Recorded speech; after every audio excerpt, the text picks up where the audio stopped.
Hey guys, Ron here, and once again, the concept of this video is pretty simple. Detective Pikachu is coming out, and there are going to be CGI Pokemon in that film, and I want to list the Pokemon that I want to see there. But I'm not going to just list my favorite Pokemon, because that's pretty obvious. This is more of a list of Pokemon that I want to see integrated into live action in some kind of cyberpunk noir setting like the film, and I'm also going to describe how I want to see these critters. Now keep in mind that this is from a perspective of a person who hasn't played the Detective Pikachu games, and a lot of the Pokemon in those games seem to be in the film, but I'm not going to spoil myself, so this is kind of in order from my least anticipated to most anticipated too. So that means we're going to start off with the Pokemon that I would like to see but wouldn't mind if they weren't there, to the Pokemon that I must see in some way in this film. We'll start off with Haxorus. Pokemon is a franchise filled with fictional creatures. I'd go as far as to say as they're a pretty important part of the series. But because they're fictional creatures, their proportions aren't that realistic. But even though it's super awesome how they kept the proportions of every Pokemon when translating them into a more realistic look, they still kind of look goofy at times. Charizard's head is pretty big, and don't even get me started on those Emolgas. But Haxorus was always a Pokemon that I thought had pretty realistic proportions. It's the most realistic looking of all the Dragon-type Pokemon. It's monstrous, but endearing. And how awesome will its shiny armor be in 3D? I think it will fit perfectly. So even if we don't get to see a battle with Axeface over here, I wouldn't mind seeing a bearded man walking alongside a Haxorus. Zebstrika is pretty realistic too, so I think it would be easy to translate it into the real world. I mean, zebras exist, and it would be pretty epic to see this zebra being ridden by its trainer. I would love it if Rapidash was in this film, but here's the thing, I kind of expect it to, so it wouldn't be much of a surprise. But if Zebstrika suddenly appeared, my mind would be blown. Now imagine if a Raichu was in this film. It would kind of be uncanny. Detective Pikachu would comment on him or something. Imagine the kind of witty banter there would be if Detective Pikachu had a Raichu rival. Danny DeVito could lend his voice talent to that Raichu. And in the end, it's just cool to see a Pokemon next to its evolved form in the film. It was awesome seeing a Growlithe next to an Arcanine in those trailers, so I want more of that.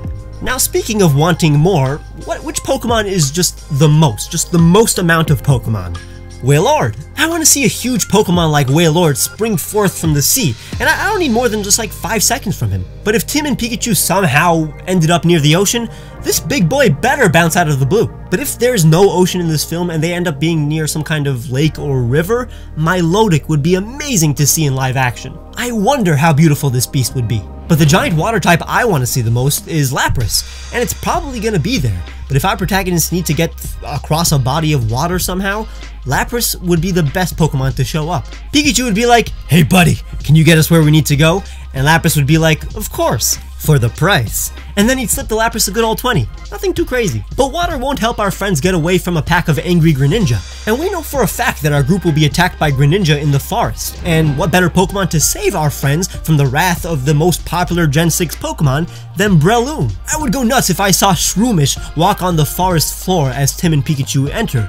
And when they're eventually in the clutches of this water dark type Pokemon, it would make sense for some heroic Breloom who are grass fighting to spring into action. They're quadruple effective on Greninja, and I kind of want to see their stretchy arms done in CGI. That's kind of the main reason they're here. And as the fighting goes down, I want to see some Pokemon fleeing the premises, and if I don't see at least one Donphan rolling around in the background, I'm going to be a bit disappointed. And that could be in any scene. I don't care where the Donphan are, just put them in there. But here's a Pokemon whose opportunity for inclusion is too good to pass. Scrafty has to be an encounter in this film. Tim and Pikachu coming across a Scrafty in the dark alley of Rhyme City would be a classic scene.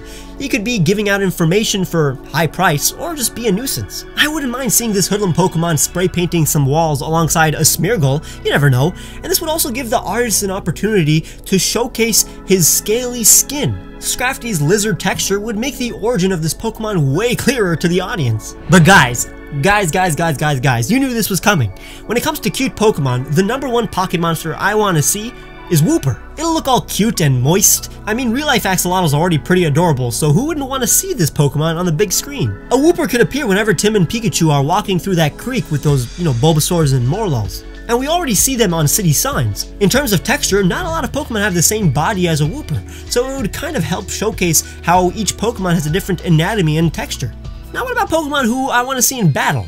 Now I know it won't happen, but I want to see a super intimidating Nidoking versus some other Pokemon in some kind of battle. I would even settle for a Nidorino versus that Gengar we saw battling that Blastoise in the trailer. It would be a super cool nod to the intro of the original games. I want to see an actual stadium battle in the movie, aside from those underground Rhyme City battles that seem to be illegal or something.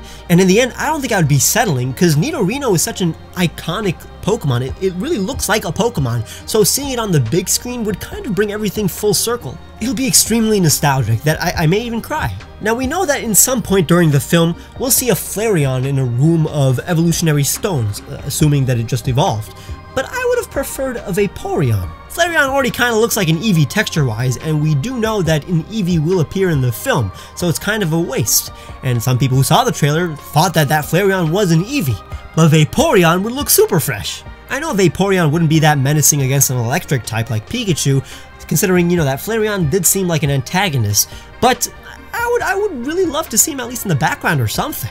Vaporeon needs to appear in this film. Now before I head to the top 3 Pokemon I want to see in this film, here are a few Pokemon that would make me feel like a giddy little child if I saw them in the film, but I didn't include them in the list because I kind of expect them to already be in the film because they're so iconic or famous, and I didn't want to waste a spot for them. I have a feeling that every single starter family is going to get some kind of representation in this film, and I already know that Trico is there, so my favorite family is present. And before I saw that new commercial with the Gyarados there, I knew that the Magikarp in the background in that tank during that underground battlefield thing was going to evolve during some kind of commotion, and wouldn't you know, it's confirmed. Gyarados is in the film. I know Ditto is already in the film based on the trading cards, but I would love another transforming Pokemon like Mew. Steelix has to pop out of the ground sometime, and a Trevenant must attack Pikachu and Tim. When they're in the forest, I guess. That would make sense. Lucario's in the film. I want to see it, you want to see it, we all want to see it. It's there. It's going to be in the film. Ho is going to be in the distance somewhere, and I bet that there's going to be some Galar Pokemon there. Some Generation 8 Pokemon is going to be in the background. Now back to the list. Now here's one of my favorite Pokemon that could be inserted into the film. Scyther. He's a Pokemon with so much detail. He's green, so he'll look nice no matter what. And we can see him in a battle, we can see him in the forest, we can see him on the side of the cops, or we can see him on the side of evil. He could be anywhere. He's intimidating when you're the opponent, but also super friendly when his scythes are facing down, to the ground and not your face. I wouldn't even mind a Scizor because it's one of the most iconic Generation 2 Pokemon, and it's also one of the easiest Pokemon to translate into a photorealistic style. Almost all steel types are, really. The runner-up of this list is Luxray, and not just because I love the guy. There are a few Pokemon that I like way more than Luxray, but no other Pokemon fits the aesthetic of this film like Luxray.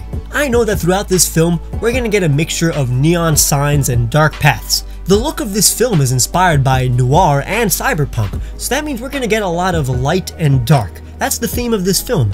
And no better Pokemon embodies that than Luxray. It glows and can be extremely friendly, but it's also very intimidating and fierce. It can see through the dark when it can also just light up the room. If Pikachu wasn't the mascot of this film, this Pokemon could be any detective's sidekick.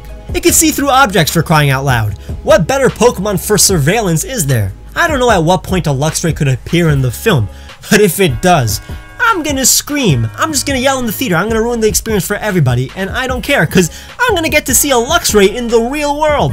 It's pretty epic.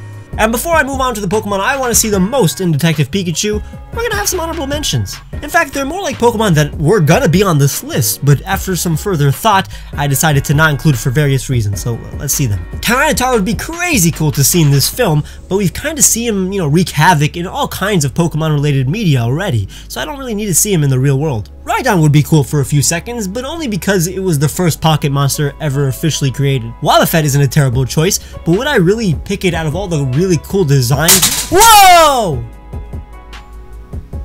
Honestly, the lighting's better like that. Wobbuffet isn't a terrible choice, but would I choose it out of all the really cool designs there are just because it's funny? I mean, we already have a comic relief psychic type in the film, so it would be kind of redundant. Metagross would be super sick. It's one of my favorite Pokemon of all time, and it's really easy to do in live action. The problem is that it's kind of least animal-like of all the Pokemon, so it would kind of confuse all the people who haven't seen Pokemon, make them think that Pokemon could also be random spider robots. And the same sentiment goes to all the Pokemon that I've seen already in Pokken Tournament. Gardevoir, Blaziken, Garchomp, and even Sceptile have been perfectly rendered in a realistic style. I wouldn't want them to take whatever finite amount of room we have for Pokemon to appear in this film. Rayquaza too. I've already seen him in a Pokemon film, and I've seen him in 3D cutscenes like in Super Smash Bros. Brawl, so I'm already satisfied. But if a Rayquaza was in the film, would it make my life complete? Yeah, totally. but I don't really need my life to be complete yet. And last but not least, the legendary beasts and legendary birds. I want them in the film, but I'd rather save them for the sequel, because they're such monumental Pokemon, and we already have Mewtwo in there, so I'm good. And the #1 Pokemon I want to see in Detective Pikachu is Absol. God, would this Pokemon fit in this film? Right before the climax of the film, I need to see an Absol standing on a cliff, giving a slight nod to Pikachu and Tim, and then running off before things go down. It could even save our protagonist, then tell Pikachu that trouble is a-brewing, and then skedaddle. Having Absol appear and then yeet the hell out of here would be just the best. It'll also look at home in 3D with realistic white fur and beautiful eyes. Heck, if he wants to Mega Evolve, I'm there. I wouldn't complain. So I hope this video got you hyped for this film. Leave a like if you enjoyed and subscribe for more. Make sure to check the description for all the music I used, my Patreon, and or the join button where you can donate to get cool rewards like seeing my videos days early. For the full experience, you must follow me on Twitter too. And I'll see you guys very soon.